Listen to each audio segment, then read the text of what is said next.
아멘. 은혜로운 찬양 감사드립니다. 자, 여러분들을 주의 말씀으로 인도합니다. 사실 오늘 말씀은 좀 복잡하고 어려운 말씀입니다. 그래서 여러분들이 좀 더 집중하고 좀 잘 들으셔서 오늘 말씀 가운데 좀 어렵고 복잡한 말씀 가운데 주의 음성을 들으시고 그리고 진리에 대한 답을 찾으시기를 주의 이름으로 축복합니다. 자, 오늘 말씀 전체 제목은 부활 논쟁입니다. 이 부활 논쟁으로 예수님을 끌어들인 사람들이 바로 사두개파 사람들인데요. 자, 결론적으로 사랑하는 성도 여러분, 우리가 신앙이 논쟁이 아니라 우리들에게는 믿음의 고백이 되기를 주의 이름으로 축복합니다. 어떤 사람은 신앙을 자꾸 논쟁을 삼으려고 하는 사람들이 있습니다. 특별히 머리가 좀 좋다고 생각하고 스스로 이성적이라고 생각하는 사람들이 하나님의 말씀을 자꾸 논쟁거리를 삼으려고 하는 사람들이 들어있는데요. 오늘 본문의 사두개파인들이 그러하고요. 그런데 사랑하는 성도 여러분, 특별히 이 부활은 논쟁의 대상이 아니라 믿음의 대상인 줄로 믿으시기를 바라고, 오늘 우리 스랍 찬양대가 드렸던 찬양의 고백처럼 따라서 하십니다. 나는 부활이요 생명이니 나를 믿는 자는 죽어도 살겠고 무릇 살아서 나를 믿는 자는 영원히 죽지 아니하리라. 자, 여기에 나는 저가 아니라 예수님을 말씀하십니다. 요한복음 11장 24절 25절에 주님께서 이 부활에 대한 말씀을 주셨는데, 결론적으로 이 부활의 신앙으로 여러분들이 위로가 되시고 이 부활의 소망이 여러분들에게 영원한 소망이 되시고 이 부활의 소망이 천국의 기쁨이 되시기를 주의 이름으로 축복합니다. 자, 우리가 지난번에 이제 바리새인들이 예수님을 잡아 죽이기 위해서 말의 올무를 놓았다 그랬습니다. 그 말의 올무의 논쟁은 바로 세금 논쟁이었죠. 그래서 예수님이 살던 당시는 세금은 굉장히 민감하고 예민하고 복잡한 문제였기에 이 세금에 대해서 잘못 대답을 하게 되면 예수님은 말의 올무에 이제 사로잡혀서 이제 죽을 수밖에 없는데, 다행히 예수님이 여기에 대해서 이제 그 위기를 잘 넘기셨습니다. 그런데 이 바리새인들의 이 말의 올무 세금 논쟁은 다 끝난 것이 아니라 이제는 바리새인들이 이제 또 다른 예민한 문제 부활의 논쟁을 가지고 예수님 앞에 말의 올무를 놓기 시작합니다. 자, 오늘 23절에 보시면 예수님 당시에 이 부활 논쟁은 상당히 이제 살벌한 논쟁이기도 하고 그리고 예민한 논쟁이었습니다. 기본적으로 부활에 대한 논쟁은 두 논지가 있었는데요. 첫 번째, 부활이 없다라고 주장하는 이제 이들이 있었는데, 이들이 바로 사두개파 사람들입니다. 자, 23절 말씀을 다 같이 합독하십니다. 부활이 없다 하는 사두개인들이 그랬습니다. 그러니까 부활을 믿지 않고 없다라고 주장하는 논쟁하는 사두개파, 그리고 또 부활이 있다라고 주장하는 또 다른 파가 바리새파입니다. 유대 종교 사회는 이 두 지파가 유대 사회를 이끌어가는 큰 집단인데요. 이 제일 큰 두 집단에서 한쪽에는 부활이 없다라고 주장을 하고 한쪽에는 부활이 있다라고 주장하면서 치열하게 논쟁을 벌이던 그런 상황 속에 이제 이 사두개파 사람들이 예수님께 이제 부활이 없다라고 생각을 가지고 있으면서 그날 예수님께 와서 묻습니다. 자, 그런데 오늘 이 시대에도 부활을 믿지 않는 사람들이 있습니다. 자, 기본적으로 사람이 죽으면 그것으로 끝이 난다라고 생각하는 사람들이 의외로 많습니다. 우리는 이런 사람들을 소위 일컬어서 무신론자라고 부릅니다. 자, 그런데 문제는 사두개파 사람들은 기본적으로 하나님을 믿는 사람들입니다. 예루살렘 성전에서 하나님께 예배를 드리는 사람들입니다. 그런데 하나님을 믿는다고 하는 사람들이 부활을 믿지 않습니다. 이상하지 않나요? 이거는 오늘 이 시대도 마찬가지입니다. 교회를 다니는데 부활을 믿지 않는 사람들이 들어 있습니다. 저는 그런 사람들 가운데 한 사람이라도 우리 영일교회 없기를 주의 이름으로 기도하고 소망합니다. 그래서 이런 사람들을 무신론적 그리스도인이라고 명할 수가 있습니다. 자, 반면에 부활을 믿는 사람들은 바리새파들인데요. 자, 이들은 기본적으로 부활을 믿습니다. 그러나 문제는 부활신앙을 믿는 것만큼 중요한 것은 올바른 부활신앙이 중요한 것이죠. 만약에 부활신앙을 믿기는 한데 이 부활신앙에 대해서 잘 모르거나 잘못 오해를 하고 있으면 이것도 문제가 됩니다. 자, 그래서 23절을 보시면 후렴절입니다. 사두개인들이, 자, 이들은 기본적으로 부활을 믿지 않습니다. 그리고 이제 예수님께 질문합니다. 만약에 여기 예수님이 대답 잘못하시면 이제 말의 올무에 갇히게 되는 것이죠. 자, 이들이 예수님께 이 부활의 논쟁에 질문을 던진 것은 부활신앙을 몰라서도 아니요, 부활신앙을 궁금해서도 아니요, 예수님이 말씀하시는 그걸 답으로 삼고 올바로 믿기 위함이 아니라 그것은 말의 올무에 씌어서 예수님을 잡아 죽이기 위한 의도였고 목적입니다. 자, 그래서 지난번에 우리가 15절 말씀을 봤는데요. 자, 다 같이 합독하십니다. 이에 바리새인들이 가서 어떻게 하면 예수님을 말의 올무에 걸리게 할까 상의하고 그랬습니다. 그러니까 지난번에 예수님을 죽이려고 한 주체자가 바리새인들이라고 한다면은 이번에는 사두개파 사람들입니다. 이 두 지파 공동체는 참으로 이상한 사람들인데요. 서로 원수시하면서 보면 싸우는 사람들입니다. 그런데 예수님을 잡아 죽이는 데는 이상하게 또 영이 동합니다. 그래서 이번에 주체는 바로 사두개파가 주체가 되었는데요. 저들의 질문은 24절에 이렇습니다. 자, 24절에 저들이 질문할 때 선생님이여 누가 일렀으되 모세가 일렀으되, 저들이 예수님께 질문하는 것은 모세의 법에 근거해서 질문하는데요. 신명기 25장 5절과 6절에 보면 여기에 이제 이 법이 있습니다. 가령 예를 들어서 어떤 여인이 어느 집안에 시집을 갔습니다. 그런데 그 남편이 손을 보지 못하고 죽었습니다. 그럼 옛날에는 그 가문의 손을 이어간다고 하는 것은 굉장히 중요한 문제여서, 그러면 이제 손이 없이 죽게 되면 장손이 끊어지는 것이죠. 그러면 그 두 번째 시동생에게 이렇게 결혼을 해서 손을 보게 하는 제도가 있는데요. 이런 제도에 대한 법을 신명기 25장 5절과 6절에 기록되어 있습니다. 그러니까 사두개인들은 이 법을 끄집어내서 24절로 보면 자, 모세가 일렀으되 그러면서 이제 그 다음으로 쭉 이어 내려가는데, 이것을 소위 말해서 여러분들이 잘 아시는 형사취수법이라고 말하기도 하고 계대법이라고 말하기도 하죠. 고대 근동 지방에 흔히 있었던 이방인들의 풍속 가운데 하나인데요. 자, 유대인들의 법전 해석서라고 말할 수 있는 미슈나에 이 계대법에 대해서 명시가 되어 있습니다. 이 형사취수법을 이제 이분법이라고 불렀습니다. 이분, 이것을 계대법이라 불렀는데요. 자, 그리고 남편이 죽고 그리고 살아남은 여인, 우리로 말을 조금 표현하면 조금 여러분 이해하시고 용서하시고 들으세요. 소위 과부를 이부마라고 부릅니다. 그래서 손을 보지 못하고 홀로 찬 여인을 이부마라고 불렀고요. 그리고 이제 그 집안의 가문을 잇기 위해서 둘째 형제가 있으면 둘째가 그 형수와 함께 살면서 자녀를 놓는 경우를 그 동생을 야밤이라고 이렇게 불렀습니다. 이런 법이 유대인들의 법전 해석서인 미슈나에 기록되어 있는데, 사실 고대에서는 여러분 남자들이 오래 살까요? 여자들이 오래 사는 경우가 더 많을까요? 이거는 지금도 마찬가지죠. 일반적으로 여러분 여성들이 오래 삽니까? 남성들이 오래 삽니까? 보통 여인들이 오래 산다고 그래요. 5년에서 7년 정도 오래 산다고 그러는데 왜 그런지는 모르겠습니다. 어쨌든 여성들이 생리학적으로 좀 더 오래 산다고 그러기는 해요.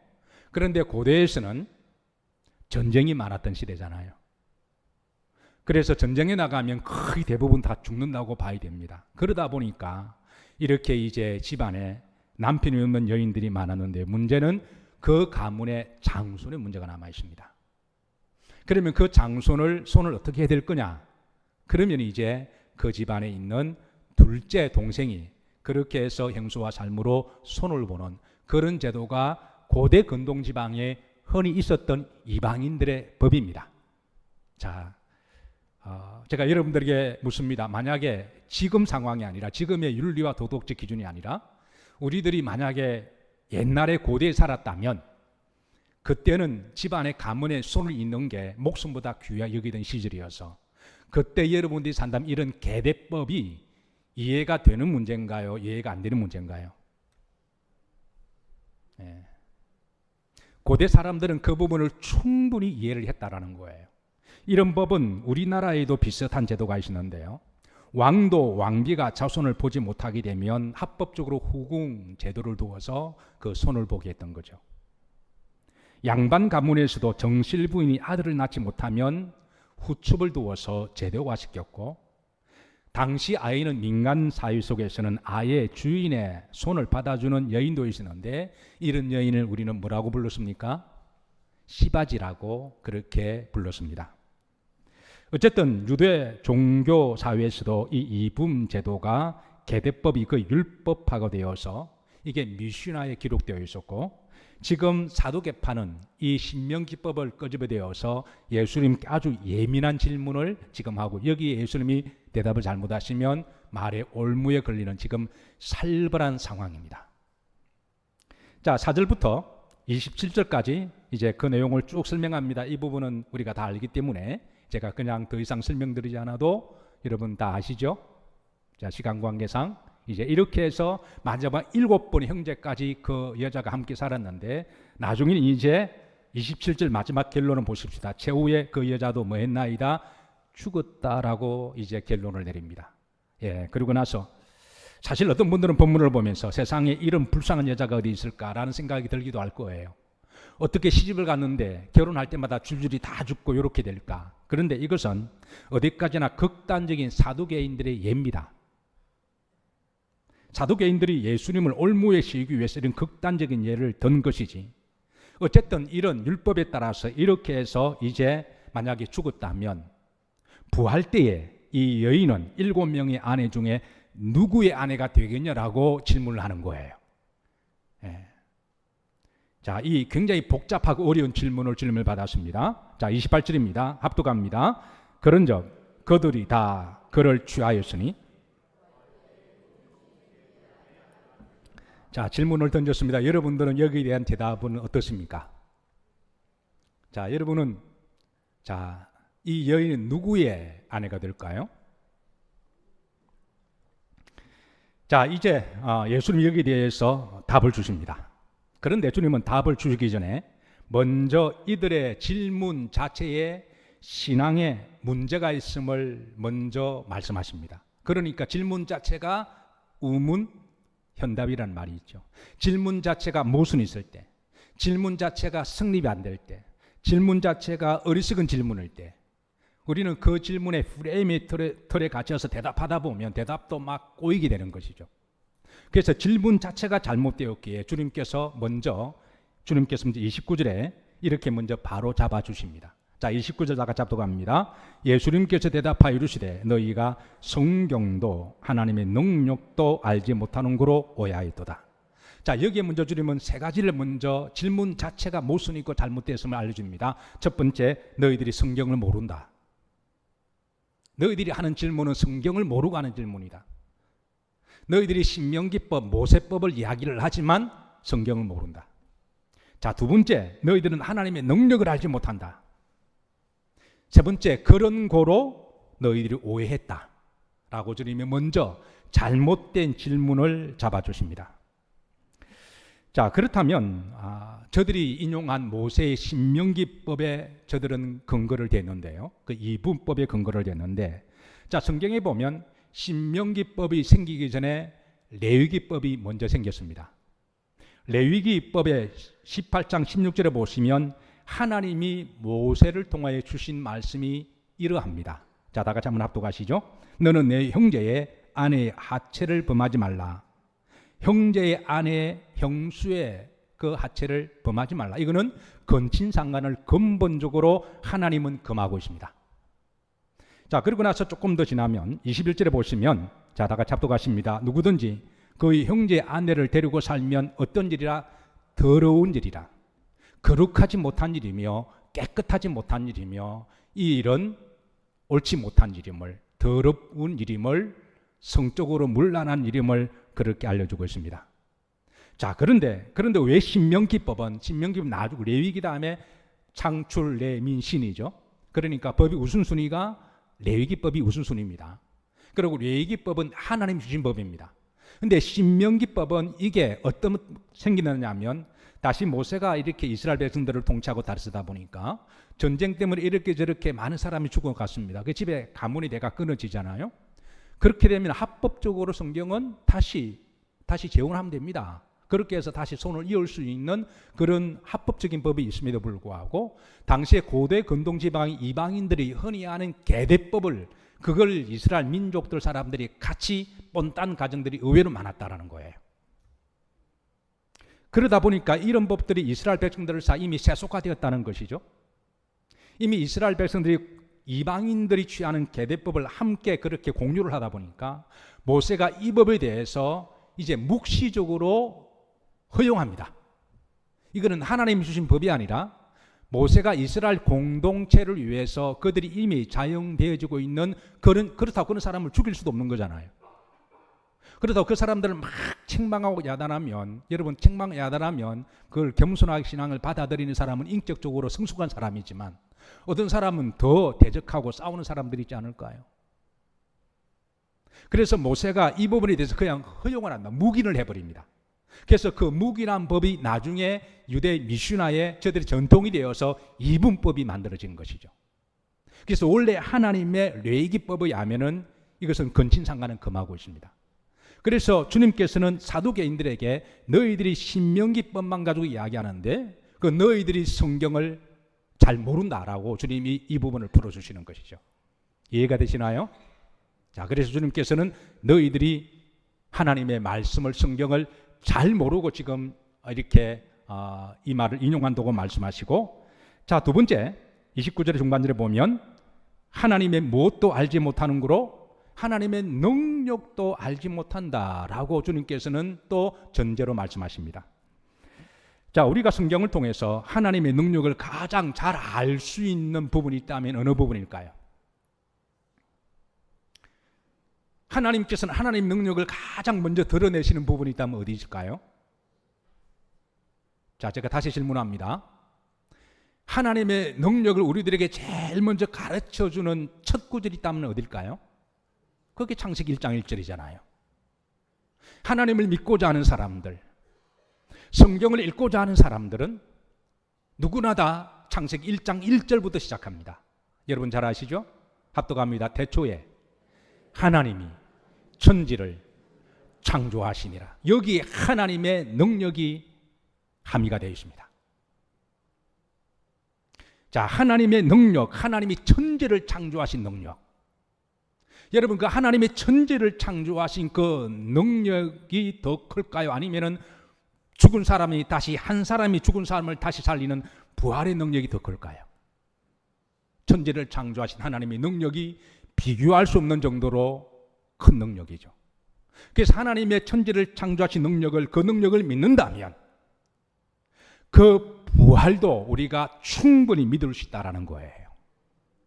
그래서 사두개인들이 지금 저들이 이성적으로, 경험적으로 어떻게 이성적으로 사람이 죽으면 다시 살아날 수 있습니까? 라고 우리는 하나님을 믿는다고 하면서 부활을 믿지 못한다고 하는 것은 실질적으로 하나님 능력을 믿지 않는 자라는 것이죠. 그래서 주님께서는 너희들이 하나님의 능력을 알지 못한다 라고 말씀하십니다. 사랑하는 성도 여러분, 우리가 인생을 살아가다 보면 우리 인간의 이성과 경험으로 알 수 있는 것은 극히 부분적입니다. 하나님이 창조하신 전 우주의 영역에 비하면 우리가 아는 지식과 경험과 이성은 극히 부분적입니다. 하나님은 그 모든 걸 위해 뛰어넘으신 하나님이시니 때로는 우리가 짧은 인생을 살아가면서 우리가 알지 못하는 이성과 경험이 있다고 할지라도 하나님의 말씀의 능력을 믿으시기를 주의 이름으로 축복합니다. 그게 믿음이죠. 그게 믿음이죠. 자, 세 번째 주님이 바로 잡아주신 말씀은 29절입니다. 자, 구름질에 보십시다. 따라서 하십니다. 고로, 그러므로. 그러니까 이 말씀은 너희들이 하나님의 말씀도 제대로 알지 못했고 하나님의 능력을 알지 못함으로 그러므로 오해했다라는 거예요. 실제로 여러분 성경을 모르면 하나님을 알지 못하면 신앙생활을 오해합니다. 그리고 그 오해가요 선을 넘게 되면 결국은 이단이 됩니다. 오늘 이 시대에 하나님을 믿는다고 하는 종파 중에 안식교나 여호와의 증인들은 천국을 믿지 않습니다. 부활을 믿지 않습니다. 하나님을 믿는다고 하면서도 저들은 성경을 가지고 다니면서 믿는 사람들에게 성경 공부하자라고 하면서도 이단들은 성경을 부분적으로 자기가 믿고 싶은 부분만 믿는 거죠. 그래서 그 보더라인을 이렇게 마음대로 넘고 다니는 그런 사람들 우리는 일컬어서 이단이라고 부르죠. 사실 부활의 문제는 인간의 이성과 상식으로 경험으로 이해할 수 있는 문제가 아닙니다. 그래서 부활의 문제에 대해서는 주님께서는 요한복음 14장 1절에 주님께서 이제 죽으심과 부활을 제자들에게 일러주실 때에 너희는 마음에 뭐하지 말라? 근심하지 마라. 이 문제 가지고 근심하거나 고민하지 마라. 죽음의 문제와 그리고 이 부활의 문제에 대해서는 근심하지 마라. 따라서 하십니다. 하나님을 믿으니 또 누구를 믿으라? 나를 믿으라. 그래서 이 부활의 문제는요 믿음의 문제입니다. 그리고 하나님을 믿으면 부활도 믿어집니다. 만약에 어떤 사람이 나는 하나님을 믿는데 부활은 믿지 못하겠어 그러면 그 믿음은 여러분 잘못된 믿음이라고 보시면 돼요. 어떤 사람은 나는 예수님을 믿는데 두고 봐야 알겠어 그러면 그 사람은 믿음은 잘못된 것이라고 스스로 점검하셔도 됩니다. 나는 성경을 믿는데 부활은 믿지 못하겠어 그 사람 성경을 잘못 알고 있습니다. 기본적으로 예수님을 제대로 믿으면 믿는 자들에게 하나님이 선물을 주시는데 그 선물은 바로 성령님이십니다. 성령을 우리 속에 내주하시면서 우리에게 부활의 믿음을 가르치시고 믿게 하십니다. 그래서 성령이 내주하시는 성도라면 부활은 믿어집니다. 그리고 주님은 실제로 십자가에 죽으셨고 부활하셨습니다. 사랑하는 성도 여러분, 이 부활의 믿음이 어떤 사람이 여전히 논쟁의 ing로 고민하는 분이 있는데 오늘 주님의 말씀을 다시 한번 들으시고 이 문제로 다시는 근심하거나 이 문제 가지고 논쟁거리를 삼지 마시기를 주의 이름으로 축복합니다. 하나님을 믿으니 또 나를 믿어라. 어떤 분들은 부활절 때마다 고민하세요. 왜냐하면 그게 아직 믿음이 안 되니까. 여러분 부활절 때마다 계란을 먹을 때마다 고민합니다. 계란이 먼저일까요? 닭이 먼저일까요? 여러분들에게 묻습니다. 계란이 먼저입니까? 손 들어보세요. 닭이 먼저인가요? 어느 게 먼저입니까? 먼저는 하나님이십니다. 계란이 먼저가 돼도 괜찮고 닭이 먼저가 돼도 괜찮아요. 중요한 것은 하나님이 천지를 창조하셨습니다. 앞으로 부활절 때마다 고민하지 마시고 부활의 축제를 마음껏 누리시기를 주의 이름으로 축복합니다. 자, 그런데 한 가지 이상한 점이 있습니다. 이 이상한 점은 제게도 여지없이 시작되었는데요. 저는 모태신앙이 아니어서 저는 이제 제 발로 교회를 갔다가 신앙생활을 시작하게 되다 보니까 처음에는 제가 이해하고 믿을 수 없는 그런 요소들이 너무너무 많았습니다. 그 중에 하나가 이 부활 신앙인데요. 예컨대 이렇습니다. 오늘 사도계파 사람들 신앙생활을 어느 정도 하다 보니까 사도계인들은 유대 사회를 끌어가는 종교 집단이라는 부분에서 알게 되었습니다. 유대 사회의 큰 종교 집단 바리새파와 사도계파. 그런데 이렇게 종교인들이 하나님을 믿는다고 하면서도 왜 부활을 믿지 못했을까? 오늘 본문을 제가 읽었을 때는 제게는 적지 않은 충격이었습니다. 여러분 이상하지 않은가요? 하나님을 믿는다고 하면서도 왜 부활을 공개적으로 믿지 않는다고 그렇게 주장을 할까? 자, 여러분, 사도계파의 수장은 대제사장입니다. 대제사장은 사도계파의 멤버 중에서 선출이 되기 때문에 대제사장의 역할은 뭐죠? 예루살렘 성전에서 제사를 집도하는 사람입니다. 지금으로 굳이 비유하자면 아마 목사라고 말할 수가 있을 거예요. 거룩한 옷을 입고 대제사장 옷을 입고 하나님께 제사를 드리는데 부활을 믿지 않는다? 여러분, 이게 이상한 일 아닙니까? 그리고 대제사장을 돕는 사람들이 제사장들입니다. 역시 사도계파에서 나옵니다. 예배는 혼자 드릴 수가 없어서 대제사장과 더불어 제사장들과 또 레위인들과 예배를 돕는 이들이 함께 예배를 드리게 되어 있습니다. 안식일마다 예루살렘 성전에서 이 예배를 집도하는 사람은 대제사장들이고 제사장들이고 그리고 레위인들이고 수종드는 사람들입니다. 그런데 부활을 믿지 않습니다. 이상하지 않습니까? 저는 이 부분이 너무너무 이상했습니다. 여러분들은 안 궁금하셨나요? 이게 한동안 제게는 숙제였습니다. 왜 하나님을 믿는다고 하는 사람들 중에도 부활을 믿지 못할까? 자, 이건 예컨대 이렇습니다. 제가 목사가 여러분들에게 설교를 하는데 제가 천국을 안 믿어요. 이상합니까? 이상 안 합니까? 이상해요? 이상 안 해요? 이상한 거죠. 아니, 목사가 천국이란 설교를 잘 안 해요. 그리고 천국에 대해서 말을 하긴 하는데 이상 흐려버립니다. 분명한 메시지가 아니에요. 확신도 없습니다. 그냥 대충 지나가요. 그런데 이런 부분은 오늘 이 시대도 있습니다. 자, 부활에 관해서 분명한 메시지를 전해주지 않습니다. 부활을 아예 대놓고 믿지 않는다고 말하는 사람도 있습니다. 우리 기독교 역사 가운데 한때 19세기 후반에 독일이 그러한 주장을 펼쳤습니다. 부활을 믿지 않는 독일 목사들이 많이 있었어요. 여러분, 하나님께 예배를 집도하고 하나님 예배를 드리는데 목사가 부활을 믿지 않고 천국을 믿지 않고 전하지 않는다. 부활을 믿고 천국을 믿는 성도들이 볼 때는 이것이 이상한 일입니까? 이상한 일이 아닙니까? 이상한 일이 아니에요? 이상한 일이에요. 이거는 이상한 일이 넘어서 이거는 웃기는 이야기입니다. 이거는 쇼하는 거예요. 아니, 자기도 믿지 않으면서 그 부분을 이야기한다고 하는 거는 이거는 웃기는 거죠. 대제사장들이 그랬습니다.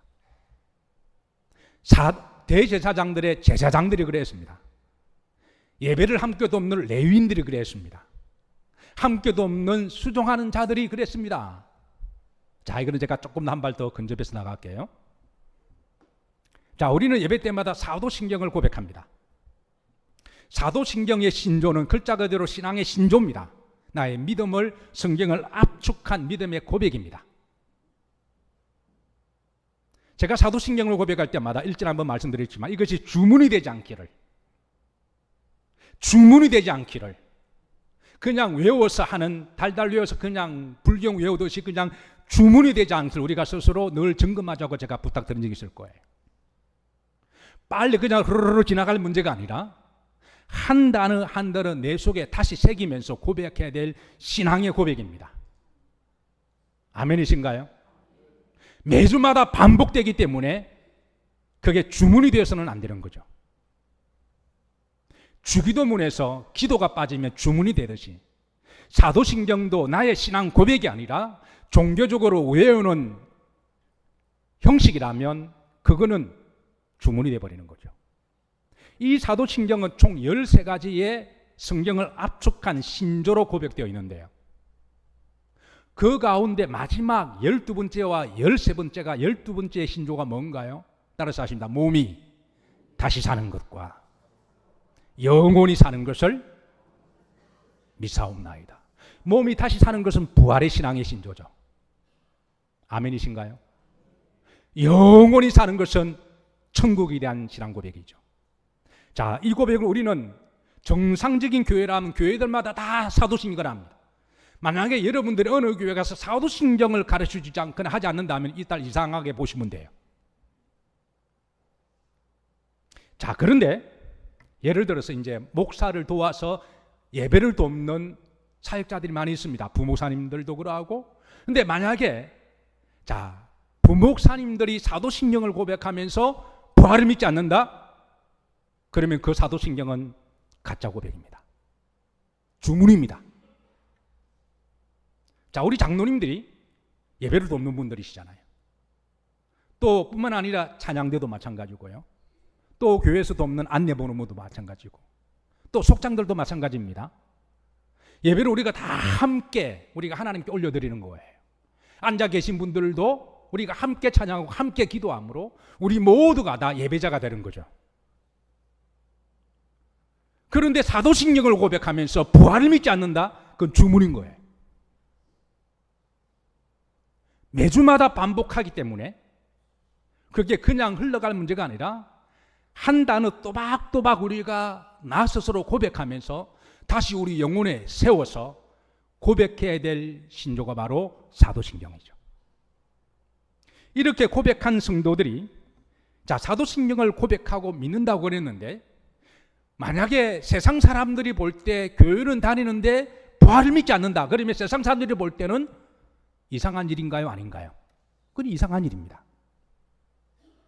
믿지 않는 사람들이 볼 때 아니 교회를 다니면서 사도신경을 고백하는데 부활을 믿지 못하겠다 그러면 그건 웃기는 거예요. 그건.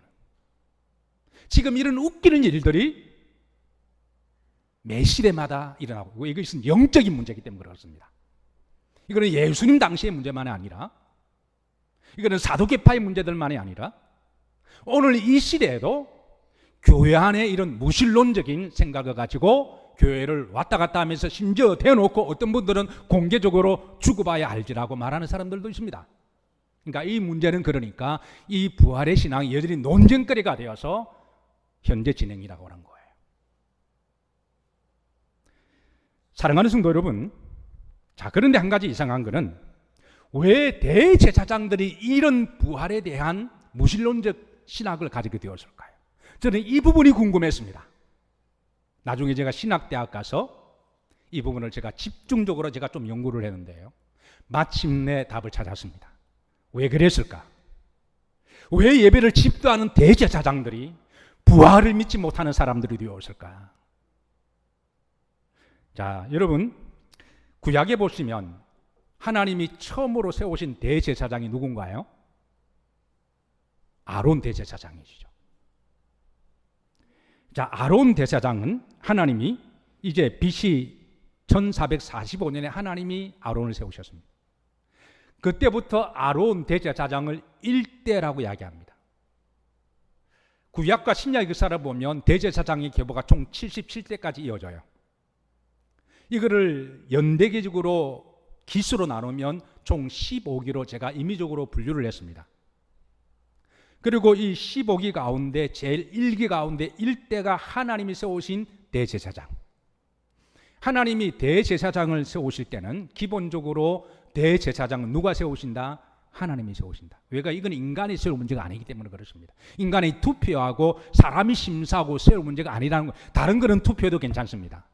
다른 거는 다수결의 원칙 괜찮아요. 그런데 믿음의 문제는 다르다고 하는 거예요.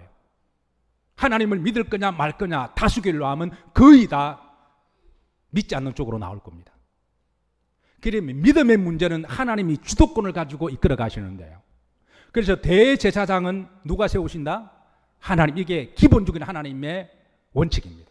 두 번째는 하나님이 세운 그 대제사장 계보를 통해서 성계로 이어가게 하셨습니다. 자, 이때만 하더라도 기본적으로 이런 대제사장은 하나님도 믿고 성경을 목숨보다 귀하게 믿고 성경에 있는 부활신앙도 믿었습니다.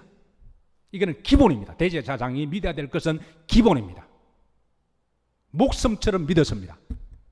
그렇게 해서 이 계보가 잘 내려와요. 시간 관계상 이제 쭉 내려가던 자 6기까지 쭉 내려옵니다.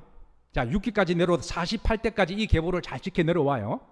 자 이제 문제는 7기 헤롯 대왕 때부터 이제 문제가 생겨. 요때 이제 여기에서 이 역사적인 문제로 이제 오늘 본문의 배경에 답이 나오는데요. 자 헤롯 대왕이 유대를 통치할 때 지 마음대로 대제사장을 세웁니다. 그동안 성계가 데려놓았던 대제사장을 지가 패버리고, 그리고 지가 세운 사람이 바로 아나넬이라고 하는 사람인데요, 이 사람 일단 계보적으로는, 족보적으로는 49대 대제사장입니다. 여러분, 족보 이야기하면 조금 복잡하죠? 네, 그런데 여러분 정신 좀 똑바로 차리시고 이것만 조금 들으시면 오늘 본문의 그 답을 찾습니다. 이 아나넬이 누구냐 하면 헤롯 왕의 정치적인 친구입니다. 글자 그대로 꼬봉입니다. 정치적인 이익을 위해서라면 뭐든지 하는 사람입니다. 영혼까지 팔 수 있는 사람들, 오늘 시대도 볼 수가 있죠. 이익을 위해서라면 영혼까지 기꺼이 파는 사람, 아나넬이 그런 사람입니다. 이 사람은 기본적으로 정통 유대인이 아닙니다. 그런데 대제사장이 되었습니다. 헤롯 왕이 세운 거죠. 그래서 이 아나넬은 기본적으로 하나님을 잘 모릅니다.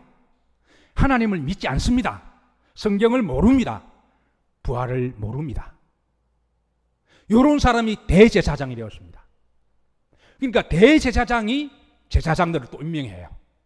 그러니까 그 밥에 그 나물이 제사장이 세워집니다.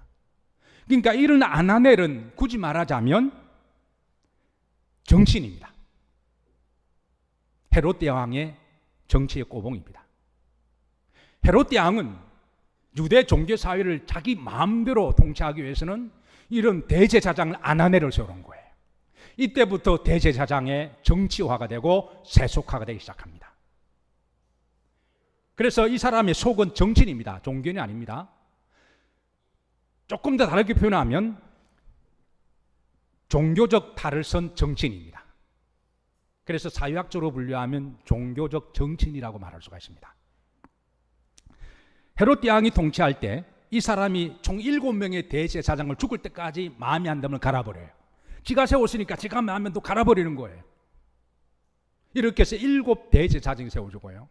그 다음에 헤롯의 아들 아켈라오가 또 통치할 때 이 사람이 또 지 마음대로 3명의 대제사장을 또 세웁니다. 이렇게 해서 77대까지 대제사장 계보가 이어져요. 그러니까 하나님이 이걸 지켜보시다가 아예 없애버리세요. 그런 대제사장의 직무 같으면 이거는 필요가 없어서 하나님이 그때 70대 가서 아예 대를 아예 끊어버리십니다. 자, 이런 배경 속에서 예수님 당시에 대제사장은 철저하게 예루살렘 성전으로 정치 집단화가 되고 세속화가 되고, 그렇게 되자 예수님께서 이 사도 계파들이 예수님에게 부활이 없다라고 하면서 물었을 때 주님이 하신 말씀이 너희들이 성경을 모른다라고 말씀하신 거예요. 너희들은 하나님의 능력도 모르고 부인한다. 고로 너희들이 오해했다. 자, 여기까지 주님은 말씀하시고 이제 부활에 대한 답을 주십니다. 자, 3가지 답을 주시는데요. 첫 번째입니다. 30절입니다. 자, 첫 번째는 부활 때에는 하늘나라에는 장가도 시집도 그런 거 없다. 그렇게 일러주십니다.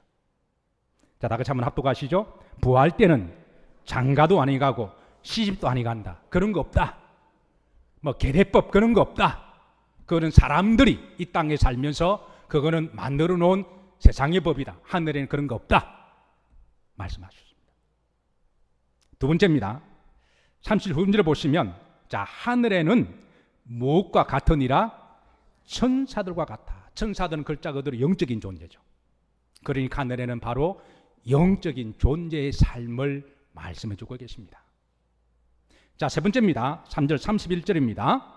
자, 31절에 죽은 자의 부활을 논할진대 하나님이 너에게 이렇게 말씀하신 바, 32절 합독합니다. 나는 아브라함의 하나님이요 이삭의 하나님이요 야곱의 하나님이라 하신 것을 읽어보지 못하였느냐? 하나님은 죽은 자의 하나님이 아니요 살아있는 자의 하나님이시다. 여러분, 아브라함이 믿음도 좋았고 장수의 복을 받았습니다. 몇 살까지 살았나요? 아는 사람에게는 그만큼 살지어다. 175살까지 살았습니다. 인간적으로 보면 장수한 거예요. 그러나 결국은 죽었습니다. 이 영혼의, 베드로서에 보면 하나님의 시간대는 때로는 1000년이 하루와 같은 거잖아요. 그러니까 영원한 시간에 비하면 여러분 175살도 사실은 하루도 되지 않는 거예요. 그리고 여러분, 아브라함이 아무리 믿음이 좋아도 아브라함이 죽었다고 해서 하나님이 죽은 건 아니잖아요. 아멘이신가요? 그건 아브라함이 죽은 거지 하나님이 죽은 건 아니잖아요. 자, 여러분 이삭은 몇 살까지 살았을까요?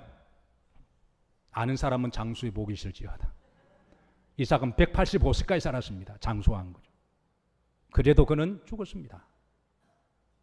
그리고 이삭이 죽었다고 해서 하나님이 따라 죽으신 거 아니잖아요. 야곱은 몇 살까지 살았나요?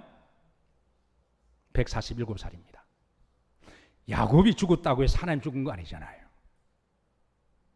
그래서 죽으면 끝이다라고 말하는 사람들에게 하나님은 산자의 하나님이라고 말씀하신 것이죠. 그리고 여러분, 육은 우리가 물질이어서 죽으면 흙으로 돌아가지만 영은 물질이 아니잖아요. 그래서 전도서의 말씀은 주님이 선고하십니다. 육은 흙으로 돌아가라. 그러나 영은 하나님께로 갈지어다. 자, 33절입니다. 합독합니다. 무리가 듣고 그의 가르치심에 뭐하더라? 놀라더라. 이 말을 처음 들었던 사람들은 얼마나 놀랐을까요? 여러분들은 별로 놀라지 않으셨지만, 왜냐하면 여러분들이 이 말씀을 자주 들으셨으니까 제가 충분히 이해를 합니다. 그런데 예수님이 이 말씀을 처음 하셨을 때요, 여러분은 세상에 그 어떤 사람이 부활에 대해서 답을 줄 수 있나요? 아무리 박사학위를 10개, 100개를 가진다고 할지라도, 아무리 공부를 많이 하고, 아무리 경험이 많고, 아무리 똑똑한 사람이라고 할지라도, 아무리 여러분 도통한 성인이라고 할지라도, 아무리 철학자라고 할지라도, 여러분 부활에 대해서 유일하게 답을 주실 분은 예수님밖에 안 계십니다. 여러분, 하나님의 나라 천국에 대해서 여기에 논할 사람이 누가 있나요? 하나님의 나라에 대해서, 죽음 이후의 삶에 대해서 유일하게 비밀을 알려줄 수 있는 유일한 분이 계시면 그분은 하나님이시고 예수님이십니다. 그래서 저들이 처음에 이 말씀을 들었을 때 얼마나 놀랐을까요? 그런데 이 놀라운 말씀은 우리들에게 계속 믿음으로 우리들에게 선한 충격이 되기를 주의 이름으로 축복합니다. 이 부활의 말씀과 천국의 말씀이 내가 어느 목사님 한번 들었던 말씀이니까 안다라고 하는 지식으로 끝나는 게 아니라 우리의 믿음과 신앙의 고백이 되어야 되기 때문에,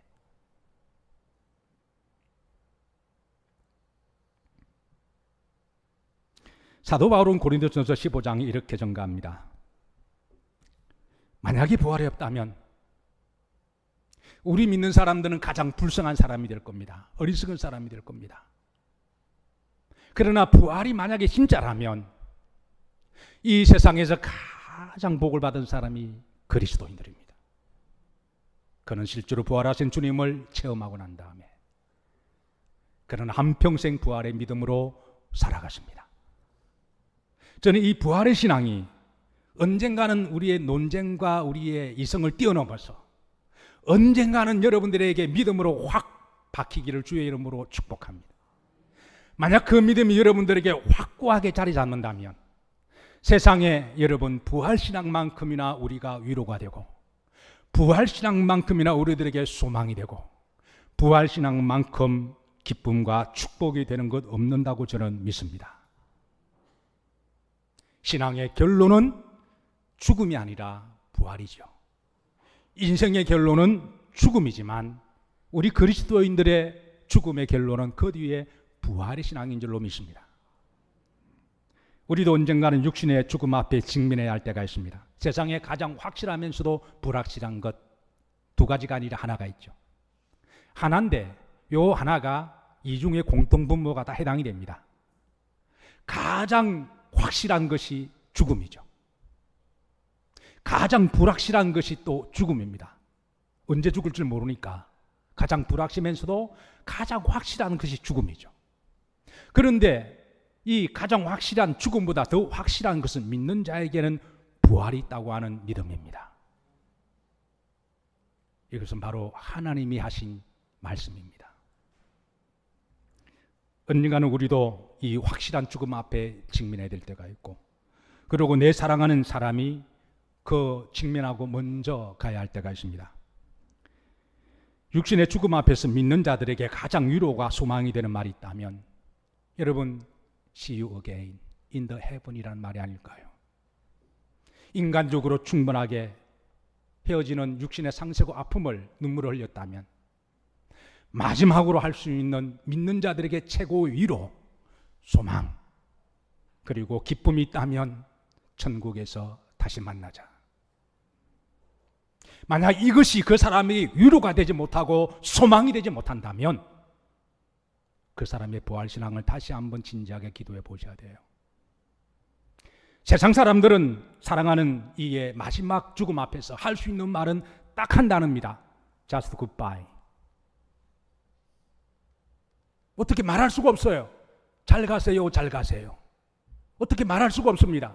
어디 간지 알지 못하기 때문에 세상 사람은 몇천만 원을 주고 구판을 벌입니다.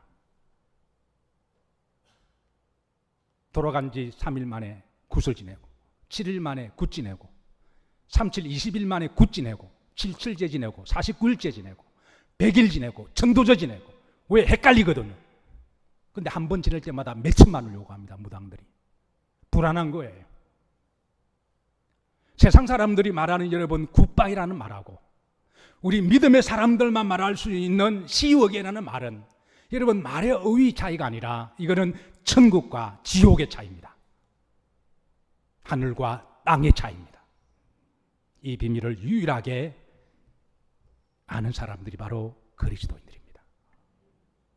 바울은 고린도전서에서 이제 57절까지 정말 확신하고 장장하게 부활의 복음을 전하다가 부활의 결론을 내릴 때 58절에 이렇게 결론을 내리고 우리들에게 영적으로 권면하고 그가 말씀을 마치는데요. 이제 이 부활신앙을 주님이 주신 말씀 그대로 제가 여러분들에게 전했고 이제 이 마지막 말씀을 결론적으로 함께 합독하면서 말씀을 마치도록 합니다. 다 같이 합독하십니다. 그러므로 내 사랑하는 형제들아 견실하며 흔들리지 말고 항상 주의 일에 더욱 힘쓰는 자들이더라. 이는 너희 수고가 주 안에서 헛되지 않은 줄 알미라.